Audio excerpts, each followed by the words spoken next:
Okay, we're recording and we're ready to go when you're ready. Awesome. So we're live. Hi, everyone.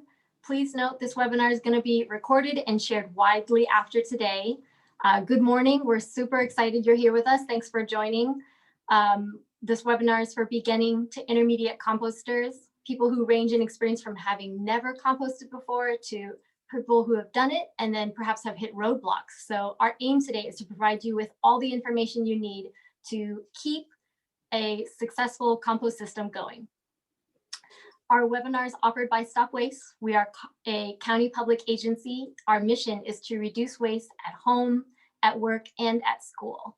And we're joined today by Julia Dash, who's our co-host from Mills College Community Farm. I didn't even know there was a farm there until we started partnering with you a few years ago. So Mills College and Julia Dash are one of our urban farm partners, and they practice soil regenerative practices there for growing. They use compost, they don't disturb soil. For example, they don't till it. And Julia, could you share with everyone today a bit about the farm and some projects you're working on? Sure, and thank you so much to everybody for inviting Mills Community Farm to be a part of this amazing webinar. You guys rock. I'm always singing your praises to students and faculty and staff, and we really appreciate what you're doing in the community. Lori's come on to campus and taught a couple of classes, and that's been a lot of fun. So really appreciate everybody. Yeah, the farm is about 2.5 acres, and it's a working educational farm. So students at Mills participate in the growing and tending of the farm, and we grow food for campus. So students eat the food that's grown, and then we also sell it at a weekly farm stand.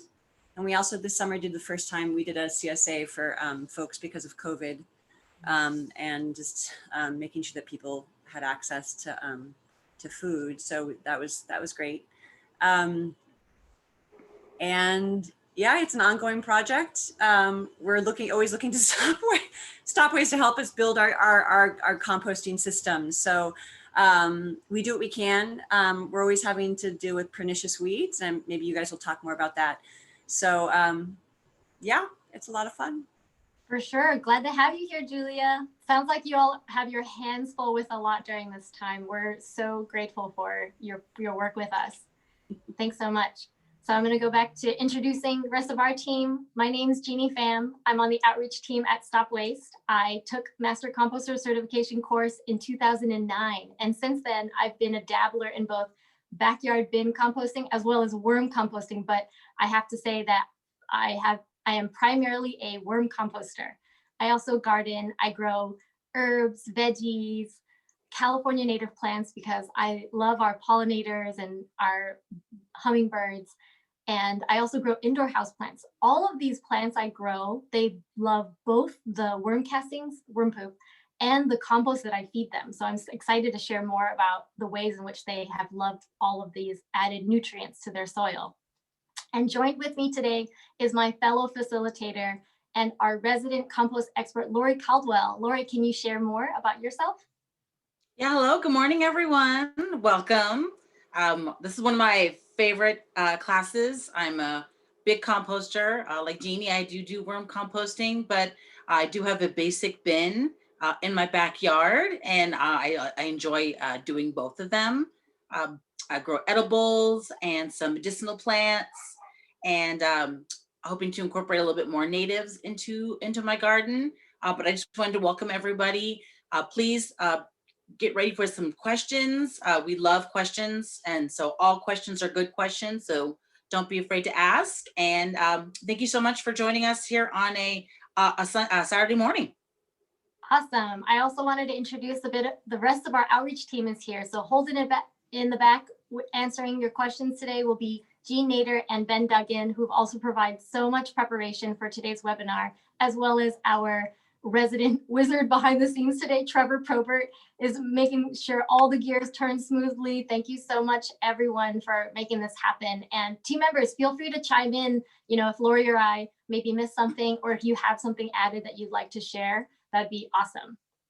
All right, so we're going to cover a lot of information, as others have mentioned, and hopefully it won't be too overwhelming. But the good news is this webinar is going to be recorded and shared widely. So you can we invite everyone to just sit back, relax, and absorb what you can. We're also going to be emailing you digital resources for every single thing we cover today. And we're also going to provide our emails for follow-up. So if you have questions, I mean, I can only speak for myself, but I always enjoy answering questions in my inbox. So yeah, we hope you just hang along for the ride and enjoy. You don't have to take copious notes or anything. And during this webinar, we have a chat function where you can submit questions and have them answered live.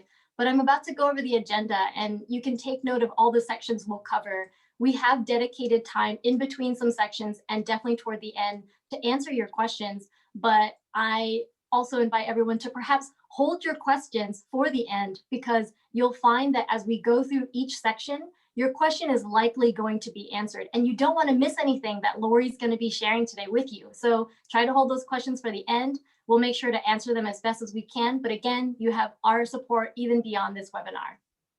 All right, Trevor, could you hit to our agenda? Next slide, please. So today we're going to talk about how to build a pile, everything you need that goes into that, how to harvest it, how you can tell when it needs to get harvested, and how to store it. We'll go over some ways how you can use compost easily. And at the end, we'll do a really fun review. We have something planned for you all, and we're going to go over some troubleshooting tips. All right, and I know we've been able to introduce ourselves. I wish I could just unmute the mic for everyone else who's attending today and learn more about where you're coming from, but we quite don't have enough time. We have an hour and a half. So what I did was I went ahead and gathered responses that you've provided for us in your registration survey and wanted to provide a snapshot of everyone who's here today. Trevor, if you can go to the next slide, please. So here today with us, we have a range of gardeners from beginning to intermediate. We also have some expert gardeners who have graced us with your presence. But we really hope, regardless of what level gardener and experience you have, you are able to learn something new today from our workshop. Next slide, please. So we asked you how many have used compost in your garden before, and a lot of you have. So I would wager that many of you have seen the real benefits of using that compost in your gardens to your soil. And we're super happy you're here today so then you can learn how to make your own compost and how easy it is. All right, next slide, please. So we compiled the most frequently asked questions from the registration survey, and they definitely were all over the place, but there were some common themes. I mean, most people are here obviously because they just want to know how to get started, what do they need to do it? And then a lot of you all were worried about pests, as I would be, so we can definitely talk about that. Pests being mice, rodents, raccoons, possums, all of our mammal neighbors and urban living that we do not want in our compost bins. And people also wanted to know if it's normal, while it may not be normal or great to have rats in your bin, but is it normal to have bugs and worms in your bin? And some people wanted to know how they could get more worms in their bin. And then finally, a lot of people wanted to know, this came up quite a lot, is how can I make my compost pile hot? And how can I make compost fast, hot and fast, like a drive-through meal? I love these webinars. No one can stop me from doing bad jokes. So people wanted to know how to make compost hot and fast. And so we're going to cover all of these questions are great, and we're definitely going to address them today. And before we even get started, we also wanted to acknowledge that there are countless methods, countless recipes for composting. People in the survey were asking about all types of other methods, such as open pile. We had questions about worm composting. And we also had questions about fermented bokashi systems, and all these systems work. However, today's 1.5 hour webinar is going to be devoted to composting with a bin in an outdoor setting at home, whether it's in the front, back, or side yard. And again, I mean, humans across many cultures for centuries have been figuring out the best way to decompose organic wastes in their life to become amazing fertilizer and soil amendment to incorporate back into soil. But again, today's workshop, we're just going to be covering outdoor bin composting. All right. Oh, I wanted to add, we do teach classes on worm composting though, so that's probably going to be offered late this winter. So stay tuned for that if you'd like to join. I've actually come to learn that the best compost system is the one that fits your lifestyle, because the one that fits your lifestyle will actually get used and you'll be able to make great compost from it. And, you know, for me, over the last 11 or so years, I've come to learn that worm composting system was the best for me. It's still really valuable to learn about different methods of composting. So we hope you stick around today, even if you figure that maybe this outdoor bin system isn't quite for you. All right, we're going to jump into the benefits and about to show some photos.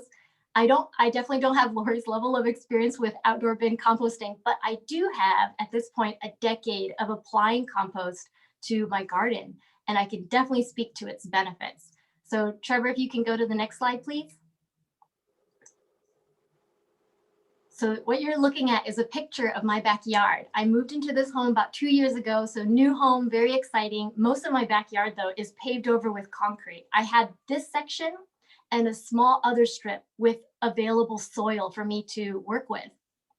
And it was covered with mostly invasive grasses, you know, all the usual crabgrasses, oxalis galore. So what I did was I sheet mulched first with the help of compost. And sheet mulching is a practice where you convert an area and add organic matter to it and suppress weeds by adding cardboard to the first layer, then compost, and then mulch. Did I get that right, Lori? Absolutely. That's the Awesome. recipe. So 2 years ago was when I sheet mulched it, and just this past year was when I planted in that area. So the added compost, you know, is an amazing weed suppressant actually. So Trevor, could you go to the next photo, please? So you can see there, it's a pretty dramatic change because I was able to suppress all of the weeds. There's still, if you look closely, there's a little bit of oxalis coming up. You know, even after sheet mulching, you got to do some hand pulling, but weeds, they love disturbed soil. And what compost does is it really transforms soil and making it to be just more rich. And so you'll find that weeds don't like it as much. So compost is actually an amazing weed suppressant. And Trevor, could you go to the next photo, please? I wanted to show people the little tiny strip along my fence of available soil that I have, which is also covered with weeds. The soil, the color used to be very light 2 years ago. And Trevor, if you can go to the next photo. You can see now, in addition to the raised beds and from that photo, it's very verdant. There's a lot, the garden is incredibly generous. Everything I've grown there has been really delicious. And I also found that with the addition of compost on my soil, I actually haven't had to water that much. You know, with these spikes and heat waves, it's been very resilient and able to just ride through everything because of that additional organic matter taking care of that soil. You know, a lesson I learned as a gardener is that you're not just growing plants, you're actually growing soil. It's so easy for us to focus on everything above ground, but there's a whole wonderful ecosystem in the roots, in the soil of the garden that we really have to maintain. And I also did an experiment to have a show and tell ready for you all today. So 2 weeks ago, I started some seedlings. I grew sunflowers and a cat grass mix. And I just wanted to show you the difference between using compost and not using compost. So I have it in here in front of me. So this is a 6-pack that I planted my sunflowers in. Half of them received compost and the other half did not. And Trevor, if you could actually stop screen sharing, I want to see if people can view my screen. And Trevor, let me know when you've stopped screen sharing. Yep, I've stopped. All right. Laura, can you give me a thumbs up if you see these plants in front of me? Awesome. So here I have these sunflowers, and if we look, this is the side that I grew with compost. I'm going to flip it around. And this is the side that I did not add compost to. And you know, if I were to walk into a plant nursery and I saw a 6-pack of seeds, I would probably not pick this one. I would pick the side, and you'll notice they're growing evenly. They're quite strong. Their horizontal growth is really good as well. So just to show you, using compost and seed starting mixes is a great and easy way to get them off to a healthy start. And then I also wanted to show the grass that I grew. So they actually look identical now. I didn't intentionally mean to, but we had a spike of mid-90s temperature in my neighborhood just a few days ago, and I forgot to water them in the morning. And I came back in the afternoon, and Trevor, if you can stop sharing screen and go back to the PowerPoint.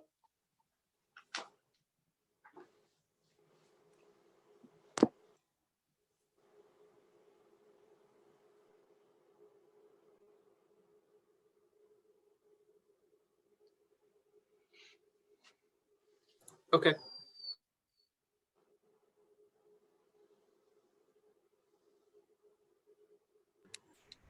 Jeannie, I think you need to unmute. Oh, so I came back, thank you so much. So I came back at 4 p.m. to my cat grass, and you can obviously tell which side did not fare as well to not having been watered.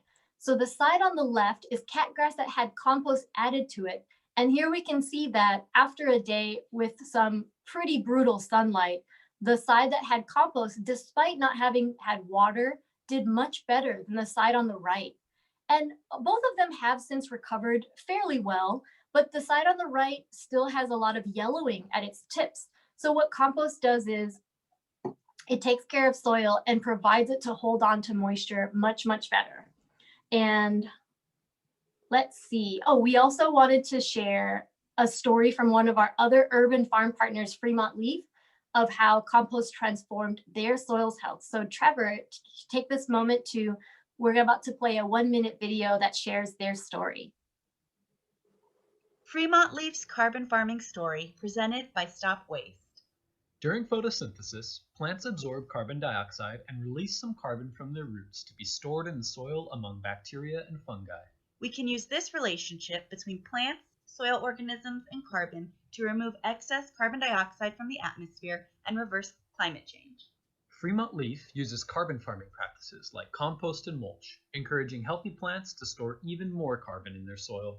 Through soil testing, StopWaste tracked changes in carbon at 3 different depths of Fremont Leaf soil as they continued to use compost and mulch. The percentage of carbon in the soil increased every year, including in the deeper layers of the soil. This is where carbon really belongs. The best part is that carbon in the soil becomes organic matter, which is vital to soil health. Fremont Leaf is helping reverse climate change while building healthy soil at the same time. Thank you, Fremont Leaf, for allowing us to partner with you on your carbon farming journey. I just love that video. Yeah, Trevor did such a great job with it. Yeah. And Trevor, I think you can stop screen sharing now. Be great. Also, Jeannie, really quick, those for people who are, even though we're really not going to be really touching on carbon farming, I'd love to refer people back to the workshop we did a few weeks ago, gardening, it seems that way, gardening from the ground up, Trevor and I did, and there's a lot of focus on carbon farming, and we did record that as a webinar, so that should be available on the StopWaste website. Awesome, thanks so much for adding that. All right, now that you've all seen some real benefits from some gardens, as well as from some seed starts, the magic of compost, we can get started. Our next section now is how to build a compost pile, and everyone is in for a real treat. So in order to put this webinar together, I decided to pull clips from a movie that StopWaste made at the turn of the century. So you're gonna watch these clips of, folks from I think it was late 90s.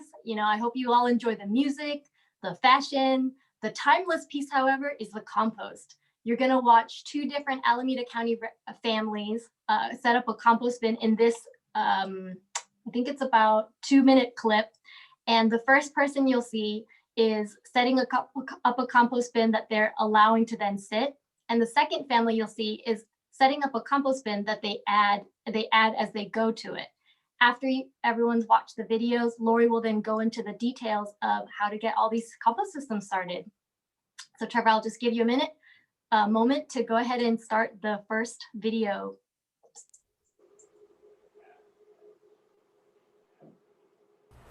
Dorothy Meow uses compost in her vegetable and flower beds and as a mulch around her yard. The compost made a big difference because it really made the soil very friable and held in the moisture, especially during the drought years. Dorothy has been composting for years. Her style is easy, but she follows some simple rules.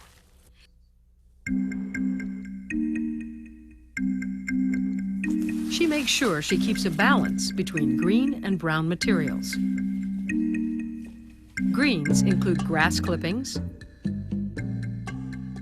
fresh plant trimmings, kitchen scraps, and manures from horses, chickens, and other non-meat-eating animals. Greens are rich in nitrogen and are often moist and green in color. Browns include leaves, dead plants, and sawdust from untreated wood.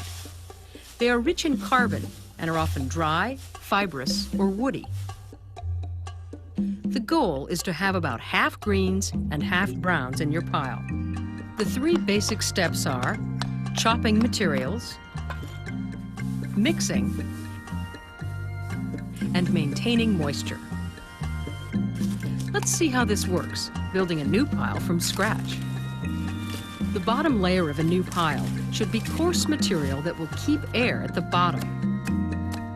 Dorothy chops her woody and fibrous brown materials with a kitchen cleaver, using an old stump as a chopping block.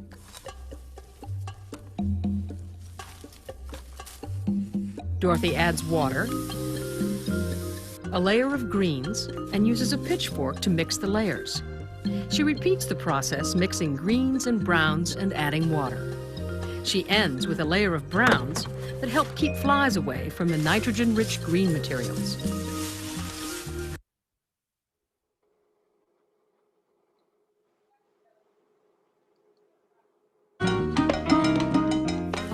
Most people use an add-as-you-go method for their compost. Renee keeps adding materials to his bin after he has started the pile. When adding kitchen scraps, he buries food waste in the center of the pile and then covers it. Burying food waste will keep rodents away and control odors. He coarsely chops materials with his shovel, mixes, and then occasionally adds water. When you keep adding materials to a pile as it's composting, the process of decomposition is slower, and in this process, beneficial organisms like sow bugs, beetles, millipedes, and ants play a key role in breaking down the materials. They chew materials into small pieces and excrete them in forms that are more easily broken down. The most prized workers are earthworms. They digest a wide range of organic matter and help make compost a great source of plant nutrition.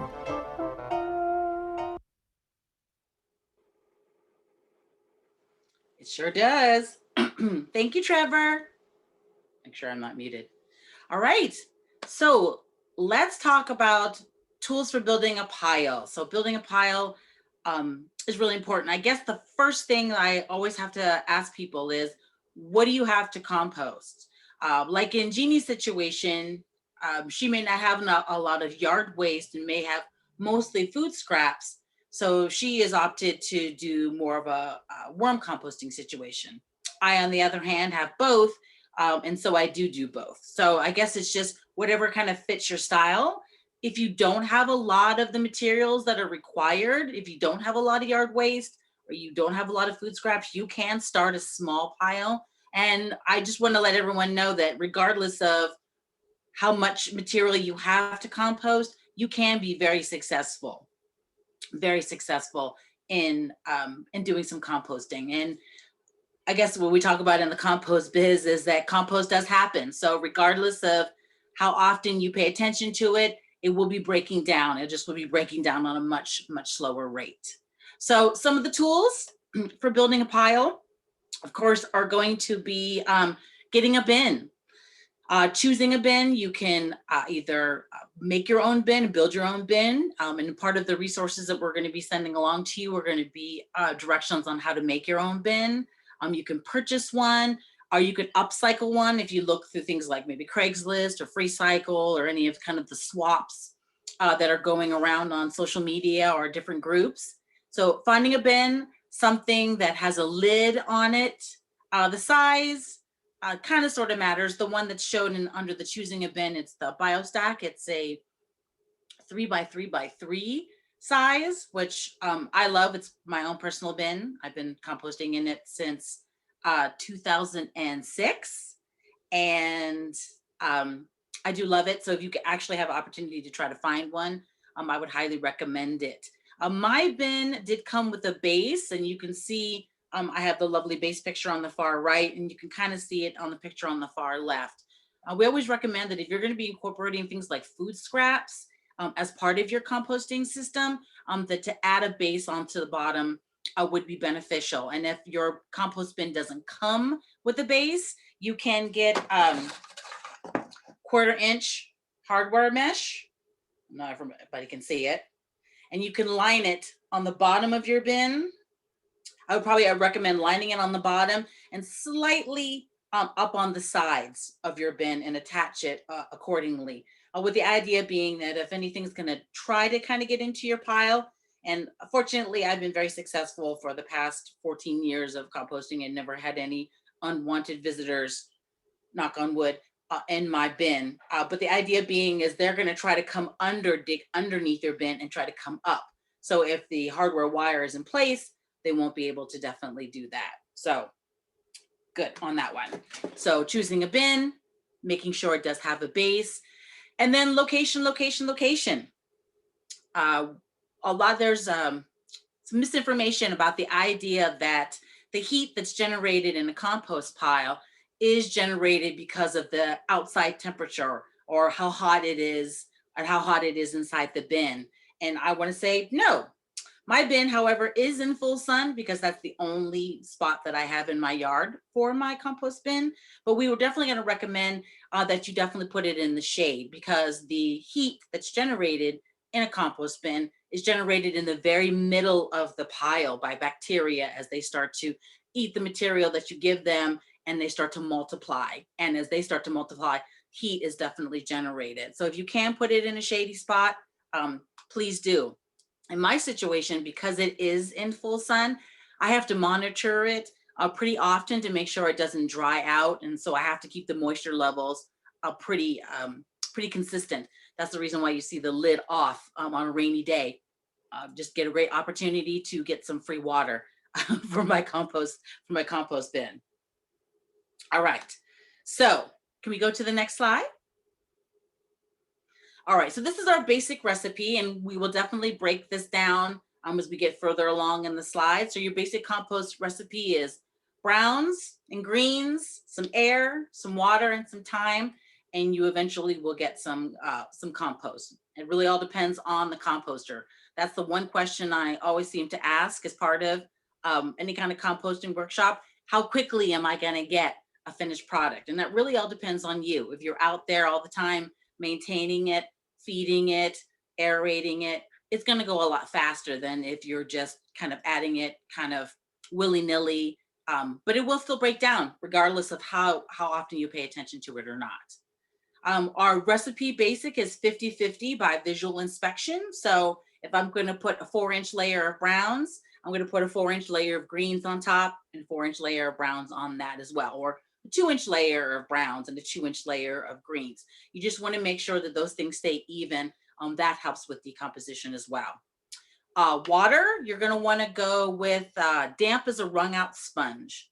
The idea being, if I were to just go out in my backyard and grab a handful of the compost that I'm currently working on, if it's just, I squeeze it and there's just a couple of drops that come out, that's what I'm really kind of looking for, just kind of damp. If I squeeze it and it kind of runs down my arm, then it's definitely going to be too wet. And when we talk about troubleshooting, we could talk about how to correct that excess moisture as well. And then one of the last things part of the recipe is air. It's really about aerating it. Now, if you have a lot of space and you have a lot of time, you're more than welcome to move your pile. A lot of people think that you need to mix old with new and old with new and old with new material every time you want to go ahead and aerate the pile. But what happens as part of the composting process, and what happens in your bin, is as things start to break down and become compost, it sifts down to the bottom of the pile. And if you looked at the picture that I had, mine is kind of stacked in layers. So usually the lower like 2/3 or probably the lower third of the bin ends up being filled with finished compost. If I'm constantly mixing old and new as part of me maintaining the bin, when the time comes to harvest it, then I'm going to be forced to sift through the entire pile in order to get all the compost out, as opposed to moving all the undecomposed stuff that's on the top and then just going down to the bottom and finding all my finished compost on that as well. So like we said, compost does happen. So regardless of what you do or don't do, it is definitely going to happen. All right, next slide. All right, so let's talk about our browns and greens. So things like dried leaves, which is my personal favorite. They have this great little shape that kind of holds for a lot longer than, say, some other things definitely would. They're really accessible right now. Now is this the time of year that I personally love to go around, and as the leaves start to fall and before the rains come, I'm going to go ahead and collect a lot of them and store them in trash cans or trash bags. So when the time comes in the summertime, when I don't have access to dried leaves, I can help maintain my balance of my bin on a much easier basis if I kind of have something kind of banked to the side. Straw, if you can have access to that. Some people can get that for free. Otherwise, you would have to purchase it. That's why leaves are always a great option. And I'm not shy when it comes to leaves. I will go to a neighbor's and I will take their leaves as well. Wood ashes. Well, I mean, hey, dried leaves are really important. So wood ashes in small amounts. And when I say wood ashes, I'm talking about fire that are just wood, not the Duraflame logs or anything toxic or chemical. Remember, everything that you're going to put in your compost bin is going to affect whatever goes on in your compost bin, and then it could affect anything that's going to happen in your garden. So just kind of be on the lookout for that. Wood, branches, sawdust, chipped wood, in small, untreated wood. Branches are really great, and large pieces of wood are really great to kind of start your pile really on the bottom because it kind of creates this huge gap in the bottom. So oxygen is always constantly kind of present just in that bottom layer, which is really great for decomposition. Oxygen is a very important part of that. Newspaper,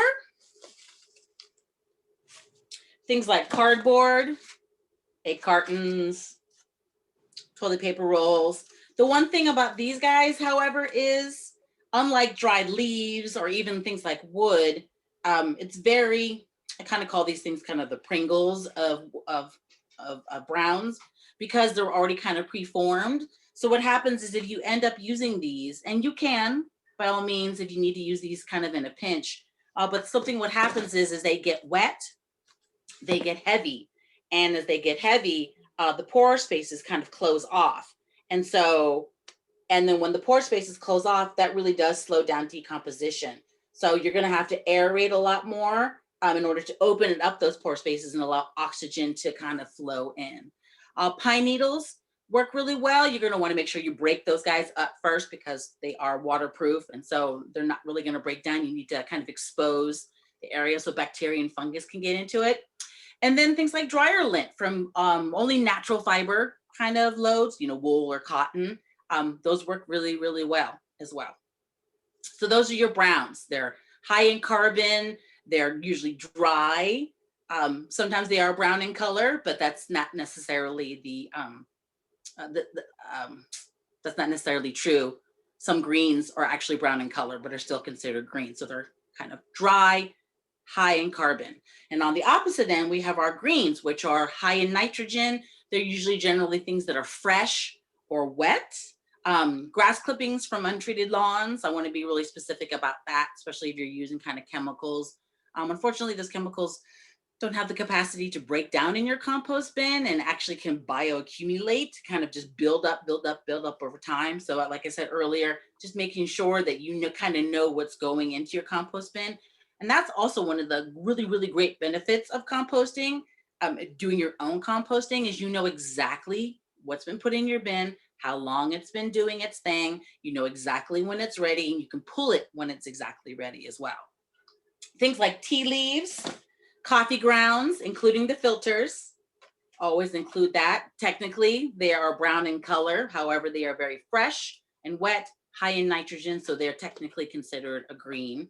Things like food scraps, eggshells, fruit and vegetable peelings, weeds without seeds. Generally, if I'm going to use any kind of weed, I'm not going to put anything that's going to be super pernicious, and I most likely will probably cut root and head off, and then just use kind of the body for that. Herbivore manure, like they spoke about in the video, cow, horse, guinea pig, rabbit, and chicken. It's not a done deal. I don't recommend trying to go out and source that out, but if you have a friend who has something, by all means, or if you happen to own any of these herbivores, please definitely do incorporate manure into your pile, especially something like chicken manure, which is a very coveted herbivore manure in composting, very high in nitrogen. It can actually get your bin quite hot and help speed up that decomposition. And then things like hair. I'm sorry, yes? Was there a question? Oh, Lori, something I wanted to add, Lori, about the manures is horse compost is also really awesome. However, just wanted to add, if you want to add horse compost, make sure that the horses you're getting their manure from are not fed antibiotics. Yes, thank you. Thank you very much. And then hair and fur and feathers. I like to put my own hair in the bin. I end up with a fair amount of it at the end of the day. So I like to incorporate that as well. Why not, huh? So again, 50-50 by visual inspection in your bin. Next slide, please. Just some examples. Horse manure, leaves. That leaf pile was ended up in my car soon after the taking of this picture. Next slide, Trevor. Okay, so before we get to the part where we talk about what stays out, generally speaking, when we do composting workshops, when we're doing them face-to-face, we do what's called the compost dance. And so I've debated back and forth this entire time whether or not I'm going to be doing the compost dance. So I'm going to go ahead and do it for you today. So we're going to go ahead and start with the brown, put it on the bottom. Oh, thank you, Trevor. Start with the brown, so I can see my arm. I'm going to add green material on top. I'm going to water it. I'm going to aerate it. And then I'm going to put a brown on top. But the idea being is I'm going to start with the brown and I'm going to finish with the brown. So every time when I open up my compost bin, I should see brown material on top.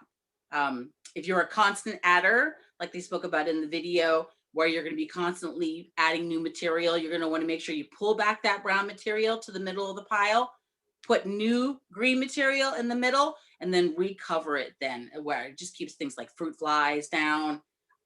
It's just kind of gross. And also to kind of make sure it doesn't become an attractant of any potential furry mammal into your pile. All right, Trevor. Let's talk about what stays out of the pile. I talked about treated wood, definitely treated wood with a lot of glues and chemicals, definitely charcoal for sure.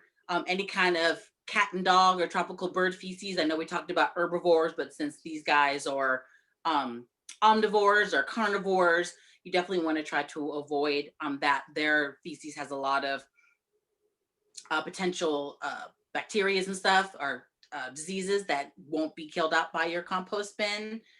Meats, dairy, grains, cooked food, that's just going to want to attract some unwanted friends. Anything that contains oil or grease, and I really want to speak to this because say you have something like leftover salad that you feel like you can go ahead and compost because it's food scraps, it's lettuce, it's vegetables. However, the oil and grease, the most of the critters, the compost critters, the organisms that live and help break down your compost, they breathe through their skin. So by adding oil or grease to the pile, you're basically trying to suffocate them out. So definitely try to avoid that for sure. Any noxious weeds, and I have them listed here, please try to avoid. I'm sure there's a lot more, And you'll know them because if you work in your garden, you definitely know which the noxious weeds are and which aren't. If anything, they just might take hold in your compost pile, and you definitely want to try to avoid that. Or you go ahead and you put in your compost pile, and then when you spread your compost, then these noxious weeds, their seeds are still kind of embedded in your compost, and now you've spread blackberry or you spread Bermuda grass or oxalis throughout your garden via your compost. Any kind of glossy paper, which may have lead-based inks on it, definitely diseased plants. Generally speaking, if you're lucky, most compost bins will probably get as high as maybe as 120 degrees, possibly. That's not enough to kill off any diseased plants. Those would be the type of things that you're probably going to want to go ahead and put in your organics cart for sure. They get the temperatures a lot hotter. They break things down a lot smaller. And so they actually have an opportunity to kill some stuff off. And then things like mulch from eucalyptus and walnut trees. Those have a tendency to have properties called allelopathic properties that don't allow things to grow. And since we want things to grow with compost, so just try to avoid them whenever possible. All right, what's next, Trevor? Oh, some examples of what not to put in your pile. Thank you. Next, please. All right, so I did the dance. So we're just gonna go over pile building really quick. So start with the brown. Like I said, those branches, those large wood pieces, and those branches or those prunings, they make a really, really great base for the bottom of your pile. And you start kind of layering. Still count them as browns and still count them as part of your 50-50 by visual inspection. You're going to add that green material on top. You're going to water and kind of aerate through each layer just so it has the opportunity to not kind of compact, and then finish with the brown on top. So when you go ahead to maintaining it's mostly going to be adding more material to the pile, into the middle of the pile, making sure that it's aerated. And you just get into a kind of a routine about how often you're out there. You know, I'm out there pretty much every day, either adding to it or aerating it. And I talked about aerating earlier. I was kind of liken it to almost like tossing a salad, but just with one fork. You're just going to want to lift it up and allow for more oxygen to do it. And then chopping things up into smaller pieces is definitely going to help it break down a lot faster. And if you can chop it up, definitely. Next slide, please. Okay, we're going to get back to that. All right. So now I believe we're going to be taking a break to do some Q&A. Do we have any questions? Yes, we do. And so I have 3 queued up questions for you for this next break section. And cool. First question is from an attendee with name Lucy, last initial L. So Lucy, could you actually please unmute yourself and share your question aloud with us?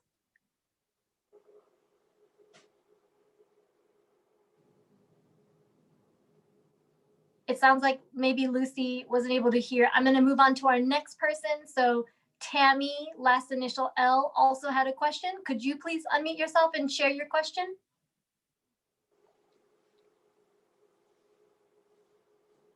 We have maybe some shy folks, huh? Don't be shy. Maybe I can add for folks who are raising hands, you can choose to write your question in the chat and we'll get to it that way. Or if you raise your hand, we're going to assume that you would like to speak your question out loud. That's how we're seeing here. Thanks, Trevor. Tammy is live. Tammy, would you like to share your question with us?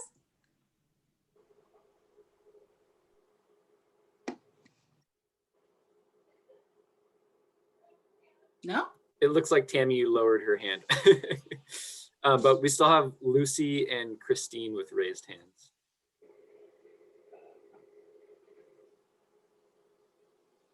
Don't be shy, folks. All questions are good questions. Absolutely.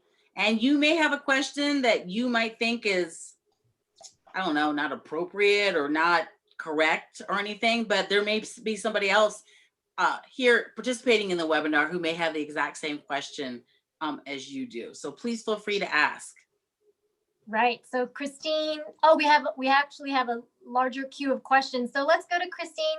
So first, and see if you'd like to unmute or ask your question in the chat. And then the next person after Christine is Sharon.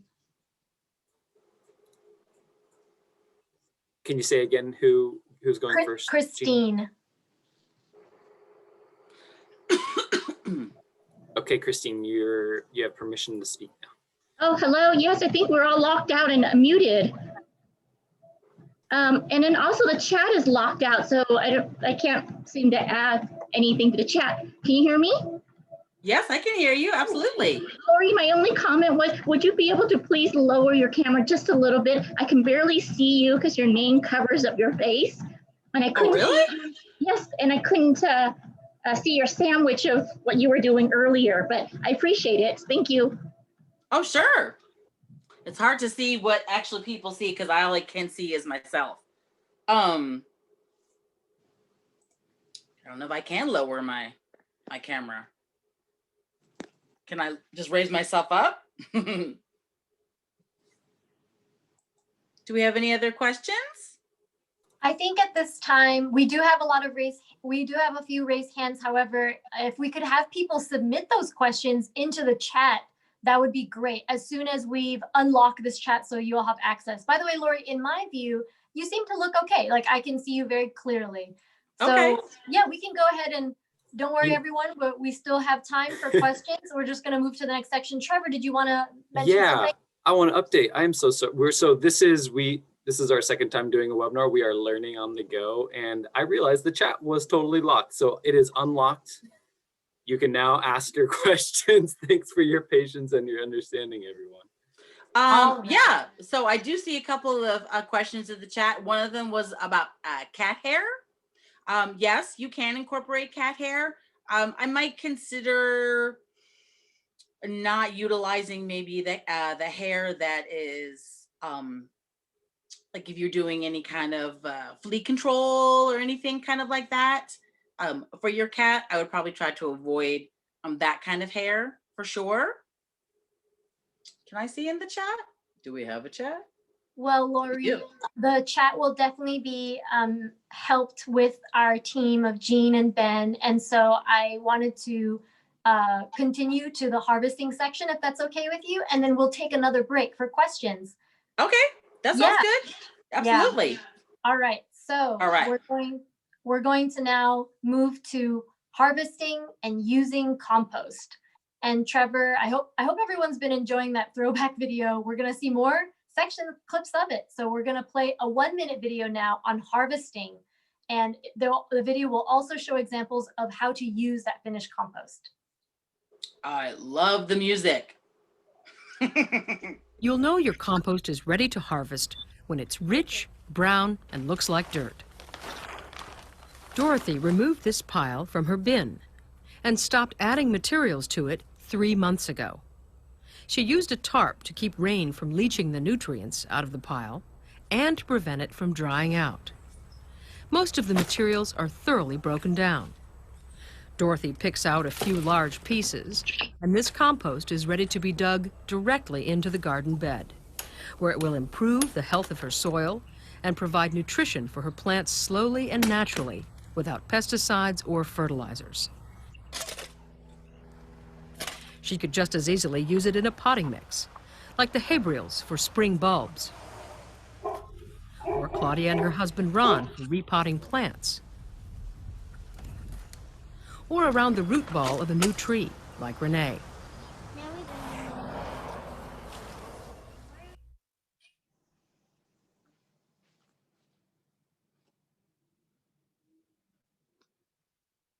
Sorry, I had to mute myself. I had a barking dog in the background. So harvesting. So it's one of my favorite parts is because you actually get the finished product at the end. So harvest, like the video said, it's if I don't recognize anything that I originally put in, then I know that my compost is ready. I did bring some of my compost in from outside, dug in from where I'm curing it. I'm not sure if people can see it. I spread a tarp here in my bedroom so I can. So it should look unrecognizable. There are going to be some. Oh, can you? I'm sorry. Thank you. Can you take me off of the screen share, Trevor? Thank you, whoever made that comment. Sorry. And I can see. So this is my compost. It's not recognizable as anything. Oh my goodness, the screen, the camera is crazy. It's going to smell good. It should smell sweet. It should smell, there we go. It's my first time sharing here with a webinar. So it should be unrecognizable as anything you've originally put into your pile for certain. And I like to harvest utilizing a screen that I made.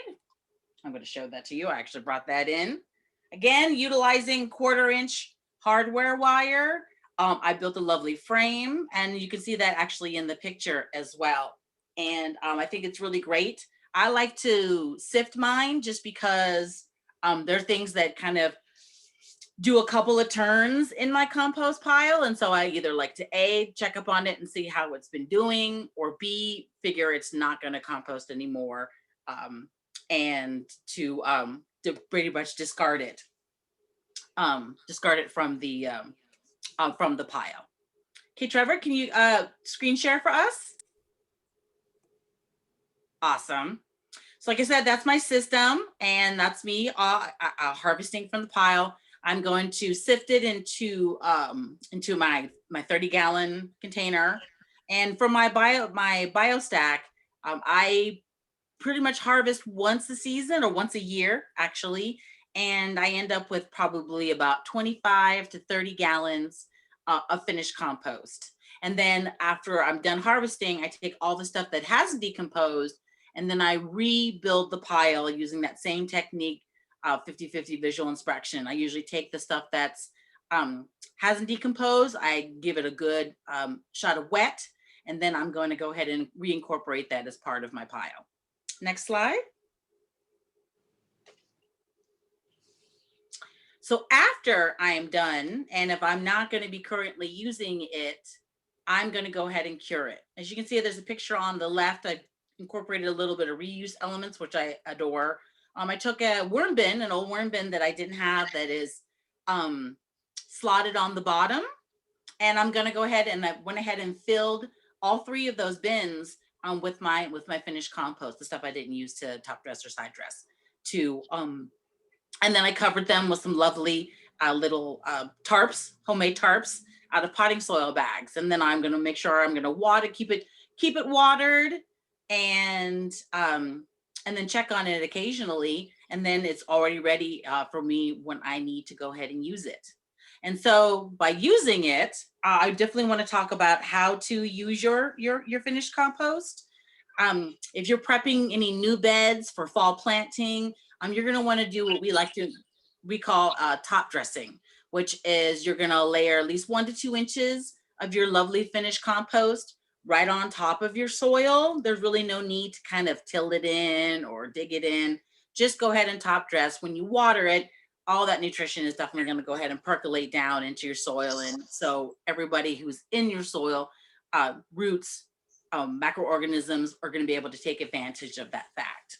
So that's top dressing. So once I've put my plants in and they're starting to grow, or I've already have existing plants, then I do have the option of doing what's called side dressing, which is applying compost around the base of my already existing plants to provide them for additional nutrition and additional water holding capabilities. This is especially important, I would say, as we're kind of approaching winter, and if we anticipate a fair amount of rains, a lot of the rains during the time are going to end up leaching a fair amount of material from the soil. So by adding compost during those rainy seasons, it's really going to help with nutrition for your plant for sure.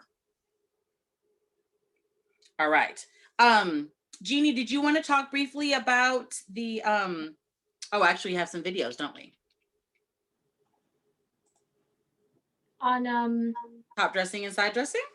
That's right. So thanks so much. And sure. we will be playing a series of videos that we created 2 years ago on how to use compost in your garden. We're going to play the videos on side and top dressing, how to make and use compost tea, a very simple recipe, as well as starting seeds. So Trevor, if you could go ahead and play the series of videos for us, that'd be great. It'll be about 6 minutes total. Again, groovy music.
Right.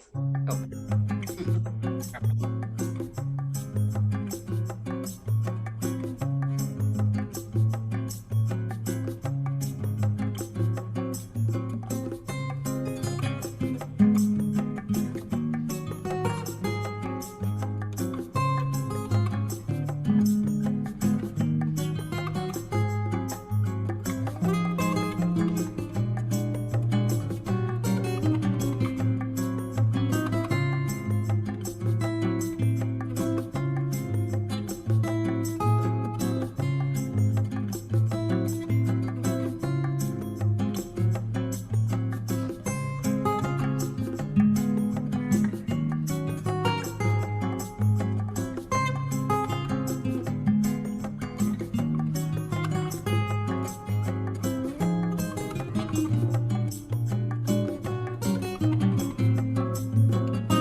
Awesome. Thanks so much, Lori, for going over the sections, and hope everyone got a lot of inspiration from those videos on how to use compost and that it's easy. We are getting a lot of great questions in the chat. We want to make sure we can spend a little bit of time answering them right now. Lori, did you want to have anything to add before I went ahead and started questions in the chat? No, go for it. Awesome. So people have been asking about the tumbler type of bin. Lori, could you speak more to the tumbler type of bin? Sure, I would be happy to. So personally, I'm not a fan for a couple of different reasons. One of the benefits of having a compost bin directly touching your soil is because it becomes this kind of freeway that allows for your compost critters to pass easily between the soil and your compost bin. And they're really integral to composting, absolutely. And then the nice thing about it is if something happens in your bin, say, worms generally don't like a lot of citrus. So if you're going to be adding some citrus to the pile, they can leave until they kind of break down, and then they're definitely going to want to come back to that. Compost tumblers are also pretty much based on kind of the batch style kind of composting, where you are going to fill it, and then you're going to spend the remainder of the time as it breaks down, just making sure it's watered and making sure it's definitely aerated. So, but what happens to the materials that you currently have to the side? So it's mostly just for kind of like one and done, wait for it to break down, empty it out, and kind of refill it again. So it doesn't have as many benefits. Also, compost tumblers have a tendency to kind of dry out relatively quickly because there's a lot of pore spaces in there. And usually because they're also made of metal, so sometimes they do get hot, and that slows down decomposition as well. So if you can put it on the ground, or get a bin that you can put so it's attached to the ground specifically. Awesome. So we had another question about if someone is able to put diseased plants in their bin. I would say no, just for the fact that it's going to be some high temperatures are going to be required in order to kill off that specific disease, something around like 130, 140. And your typical compost pile, unfortunately, doesn't get that hot. And so that's why I would say definitely try to incorporate that and put that in your organics cart, because they make bigger piles. They grind things down to smaller pieces than a home composter would. And they do get those high temperatures that would actually kill off any potential disease and pests. Got it. Thank you. So someone asked that, their compost bin's currently full of material, but they don't have a base on their compost bin. Should they actually empty out their bin and add a base to that compost bin? I would say that if there's no any issues right now, if there are really no issues right now, then I may wait till they harvest. And then if you're going to be, kind of pulling your emptying out your bin or pulling your compost bin to the side, then that would be a great opportunity to do it. If you have any concerns, then I would say spend a lot more time being more active in your bin, just basically to discourage any potential creatures from, unwanted creatures, because we have plenty of wanted critters in our compost pile, to kind of want to take up shop or kind of hang out and make that their new home. So until such time as you can put a base on it, yeah, just kind of be out there, just reminding them that they don't live there, you live there. Tell them. All right. So someone asked that, they're going through their compost and as they're, it's been maybe some time and they're trying to figure out what's finished and what's unfinished. So they noted some things are still unfinished after they're harvesting from their compost bin. If they put those unfinished compost materials back into the bin, is it considered a green or is it considered a brown? Is it higher in nitrogen or carbon? I guess it really all depends what it was originally as they put in. So things like avocado pits, avocado skins, corn cobs, all those kind of things. They take a long time to definitely to break down.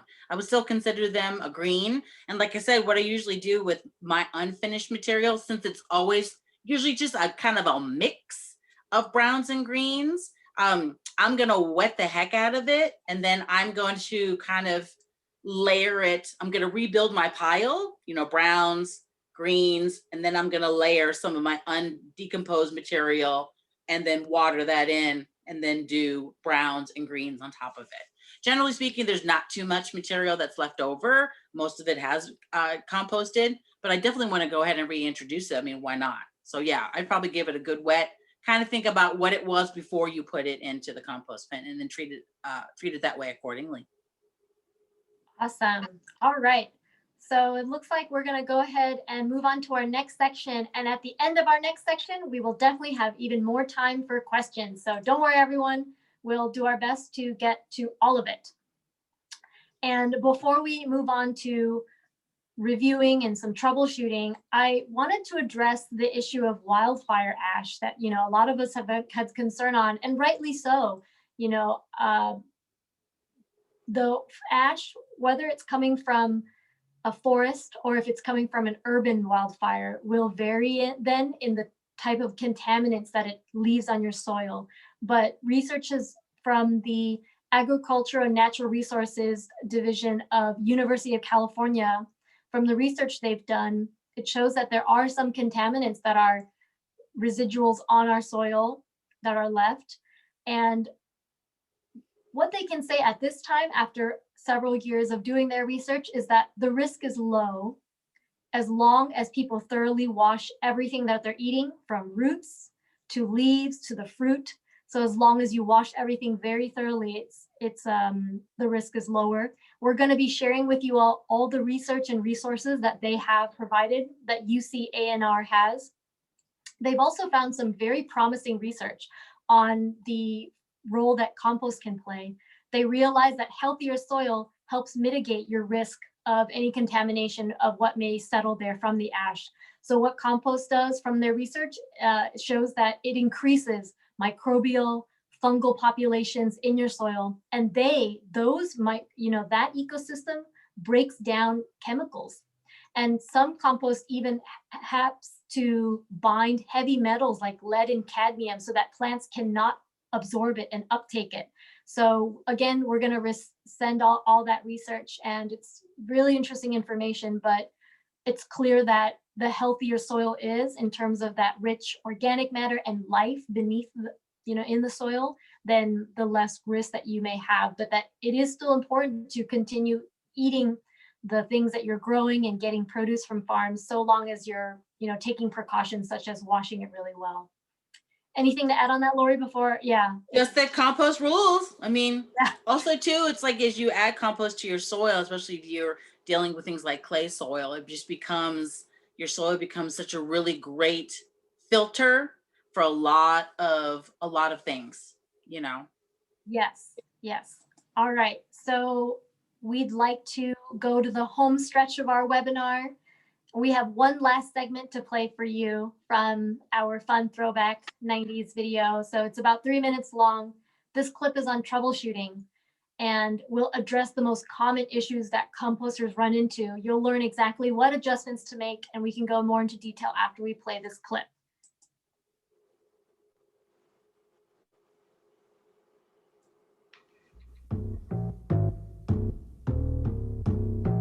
Here are some answers to the most common compost problems. But first, let's review the basics.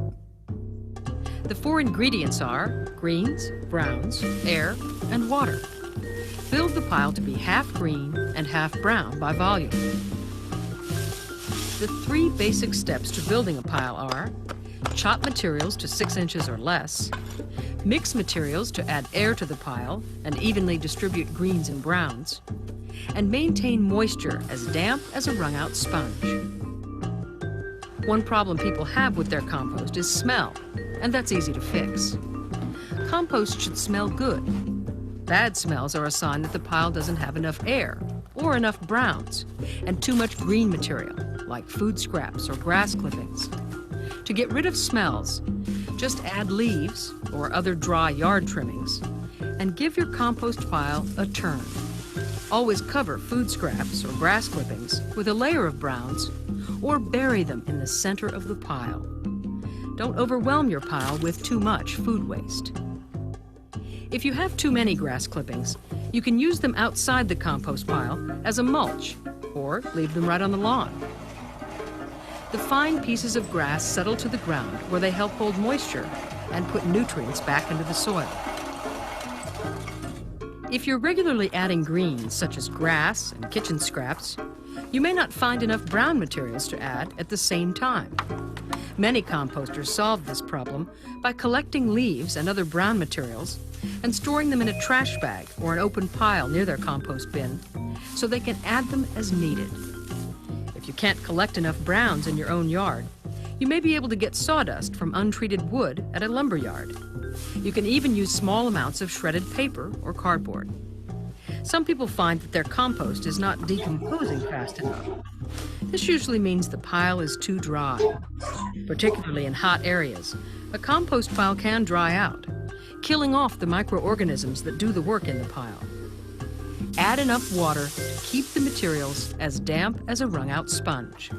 Slow decomposition can also occur when people throw large woody materials into a pile without chopping them up.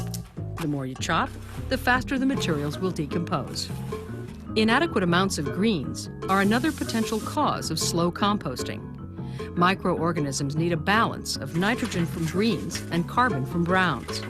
So for a more active compost pile, remember to keep up your greens.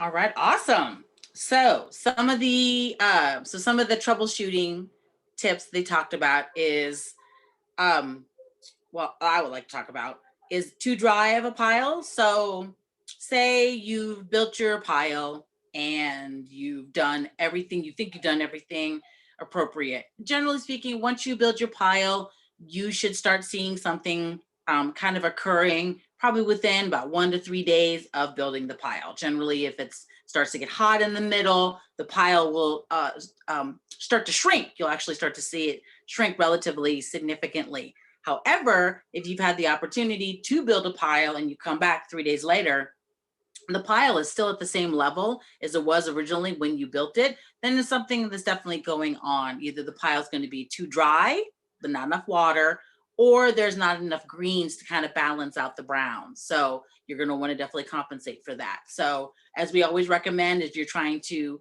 work with the pile, then you're going to want to definitely kind of aerate it, add some more greens to the middle, and go ahead and give that that pile a little bit of watering. Now, on the opposite end of that is you go to your compost bin and you lift the lid and say maybe you get inundated by fruit flies, or your pile kind of smells kind of off, or it's very, very wet. That means that either you've gotten too much water into it, maybe your lid is leaked, or it's you've added a lot of wet green material to your pile. The way, of course, to compensate with that is to add some brown material. And again, you're going to want to aerate the pile, and then you're going to want to add some brown material right on top. Another good indication that your pile is slow on decomposition or your pile is too dry is usually with the indication of ants in your pile. They're more troublesome than they're more buggy than anything else. They don't really harm the pile. They may crawl up your arm as you're trying to attempt it. Again, making sure that you add some water to it and then kind of give it a good aeration would be definitely, that's something important as part of adding to your compost pile. Bad smells. If there's a bad smell in your pile, that could mean that most likely you most likely have added something to your pile that doesn't belong in your pile. And so you're going to want to take that offending thing out of your pile and completely aerate it, and then go ahead and top it with the brown. Have I forgotten anything, Jeannie? Too dry, too wet, ants. We kind of talked about if you get some preventing unwanted critters. into your pile. If you have considerations with anything, what I know we talked about going under, trying to go under the pile, but if they try to come up on top. So things like a bungee cord or a cinder block on the lid will help keep things like maybe raccoons out of the pile as well. Sometimes I know people may have issues with them because they're trying to go after the worms in the pile, which is a perfect place for a worm to hang out. Yeah, I don't have anything to add. Okay. That's great. So I know we wanted to talk about, I don't know if we're going to transition into kind of the end kind of thing as far as the wrap up is concerned. Right. Okay. So, I know we wanted to talk briefly about worm composting because I know folks had a couple of questions about worm composting. that would be great because we had a lot of folks in registration wonder about, worm composting, and also it'd be great to share with folks the difference, that worm composting is different.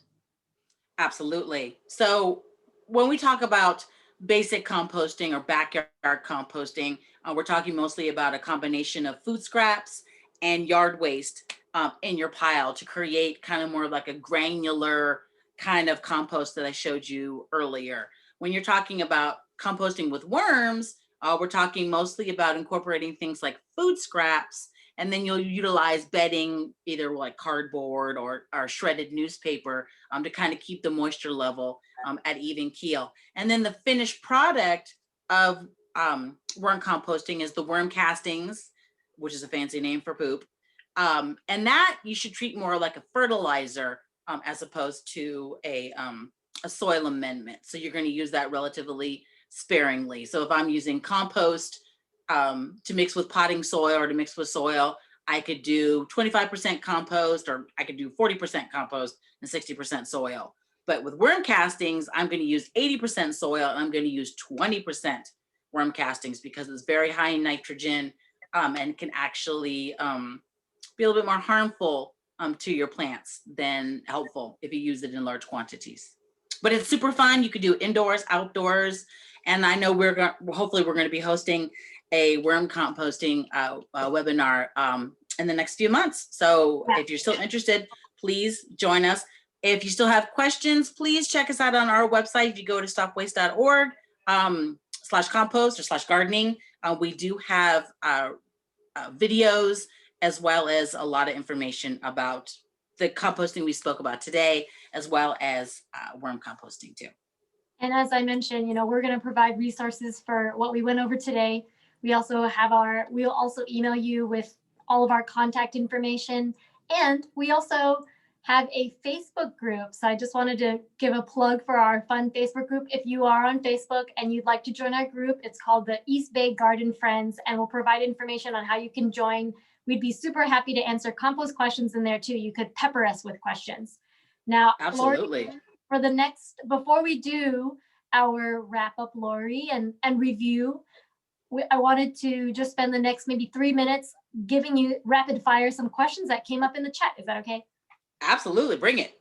All right, so someone asked, can oak leaves be used in a compost pile?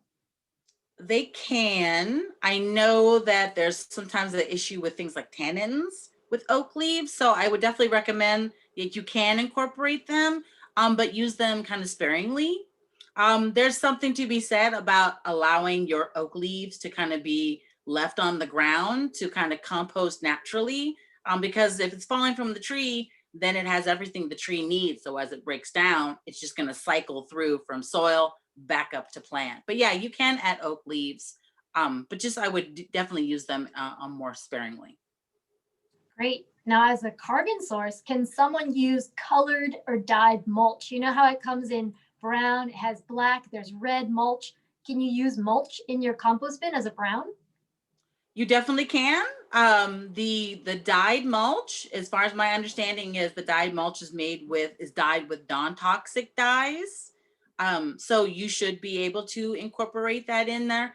I would of course double check before I would utilize that.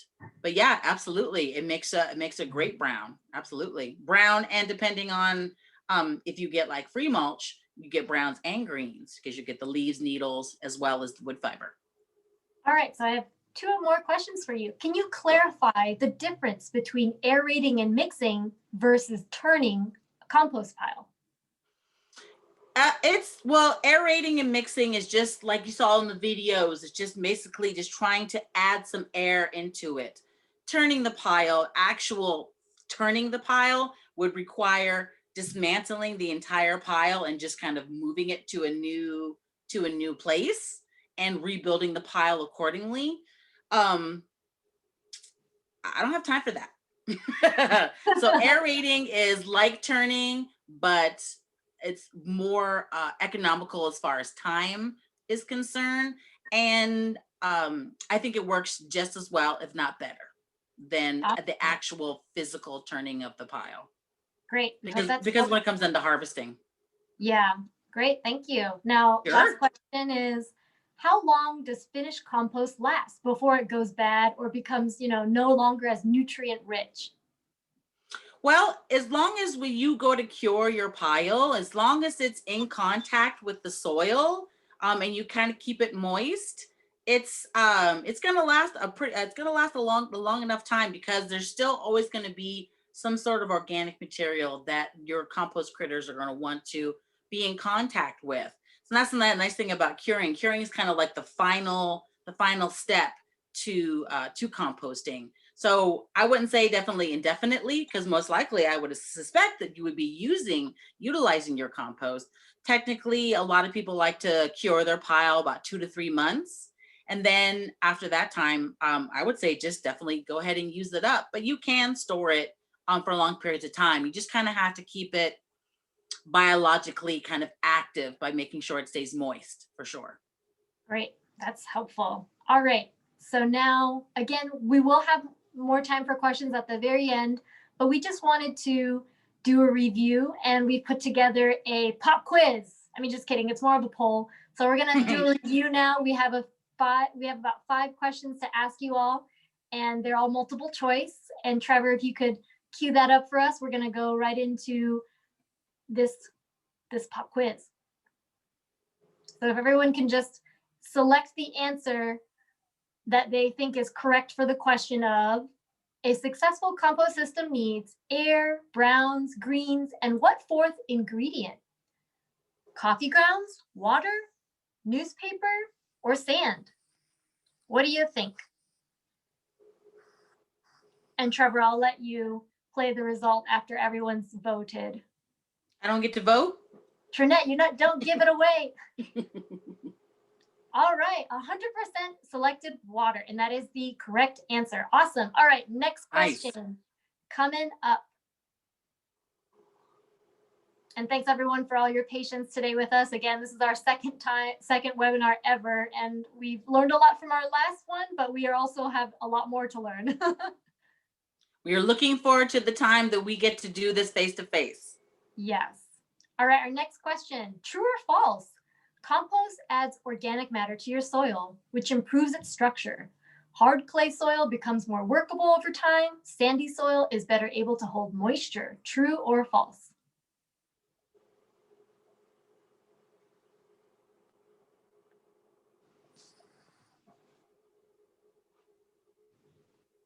All right.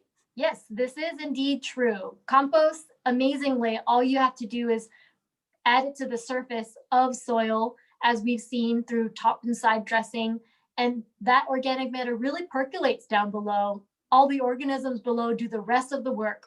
All we have to do is put it on. You don't even have to dig it in physically or anything. You just lay it on top and keep your soil covered with organic matter, and all the ecosystem will take care of the rest. Anything to add, Lori, before we go to our next question? No, that's great. I totally agree. Y'all are doing really good so far. This is A+ across the board pretty much. All right, question number 3. Which of the following should be placed in your curbside green bin and left out of the home compost bin? Dairy, meat, bread, grains, disease plants, weeds that have gone to seed or that spread easily, such as by rhizomes and roots, or all of the above?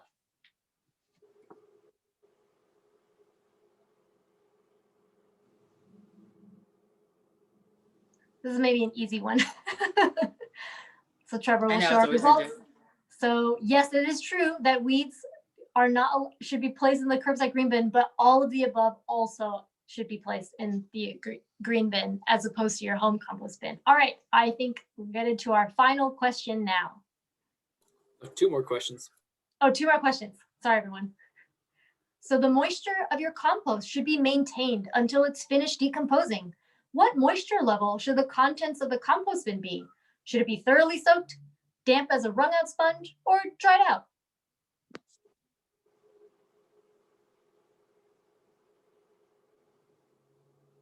All right, y'all got it correct. It is damp as a wrung out sponge. Awesome. So we need that moisture in order to maintain life. Moisture is critical for all the microorganisms and the bugs to really do their thing. As Lori mentioned, a lot of these organisms breathe through exoskeletons and as well as their skin if it's earthworms, and they need that moisture to keep life going. All right, our final question, please, Trevor.